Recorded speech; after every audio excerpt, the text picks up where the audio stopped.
Hi, I'm Jonathan McDonald from Province Sports, here with longtime hockey writer Ben Kuzma. Ben, Thursday night, the Canucks are in Pittsburgh to play the always high-flying Penguins, one of the top teams in the Eastern Conference. I want to talk to you quickly about the coaching. Dan Bylsma, of course, spent 5.5 seasons in Pittsburgh. It was only in that first year, which was actually a half year, that he won a Stanley Cup. He had 5 sort of strangely underachieving seasons after that. Mike Johnston, a guy who we know well as someone within the Canucks organization, now in his first year coaching Pittsburgh. Talk to me about Mike Johnston. Well, he was the perfect hire. Mike Johnston, those of us who've known him a long time, you got to dial it all the way back to when Mike Johnston was coaching at Camrose College in northern Alberta. You know, like any aspiring coach, he actually sat down and wrote a letter to a bunch of NHL general managers saying, hey, how do I get more involved in the game? Is there a path here, a career path for me? Nobody got back to him except one guy, with Pat Quinn. So the interesting thing about Mike Johnston, I like the fact that he's taken all the steps that you need to take to be a head coach in this league. He's been an associate here, was in LA, involved with Hockey Canada. The thing about Mike Johnston, he understands players. I think what got mixed in the message between Dan Bylsma and his players was that there was a lack of communication in the sense that I think deep down, in my opinion, I think Dan Bylsma thought more that he had all the answers as opposed to relating to his players. All he had to do is go back and see that clip of Sidney Crosby on the bench in the playoffs last year and going at it with Bylsma. There was a disconnect there. I think it affected the room. You needed to bring in somebody who understood there's a really good base of talent here. How do we get it to work together? How do we put a system in place to take advantage of the skill level? And Mike Johnston has quietly come in and do that. And what we see today, a very good team, top-ranked power play. Okay.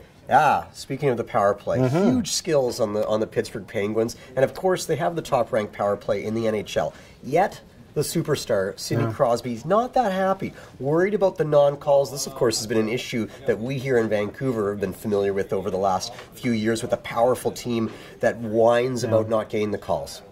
Well, Sid's become a bit of a, I don't want to call him a whiner or a complainer. He's asking a lot of pointed questions when it comes to how come we didn't get that call? How come we didn't get that call? Their power play opportunities went down dramatically from October to November, and they've only had 20 power plays in a 10-game span. So maybe Sid has a right to complain a little bit, but I'm going to tell Sid something. You know what? You've got to draw penalties too. It's one thing to be a skilled team and think you're going to get a benefit of the doubt. You've got to earn those penalties. And the other thing too is, you know, whether you're Sid or whether you're Alex Burrows or Derek Dorsett, if you start complaining to the refs, even a guy of that stature is going to get a reputation, and they're not going to get the calls. But you're right. It's a great unit. It misses Letang, who was out with an injury, but there's so much firepower there. The Canucks will be well served to not allow them on the power play come Thursday. Okay, we, of course, are familiar with goaltending controversies here in Vancouver. It seems there are a lot of funny parallels between the Canucks and the Penguins because, of course, just as Dan Bylsma ultimately underperformed as a head coach, so did Marc-Andre Fleury, their star goalie, constantly being berated for early playoff exits. They just gave him a 4-year big bucks contract extension. Are you with the people who say the Penguins can't win with Marc-Andre Fleury? Or is he a scapegoat for other problems? He's a scapegoat in the sense they don't have much depth in goal in the organization. I don't think you can win with him. He got a 4-year extension at $23 million.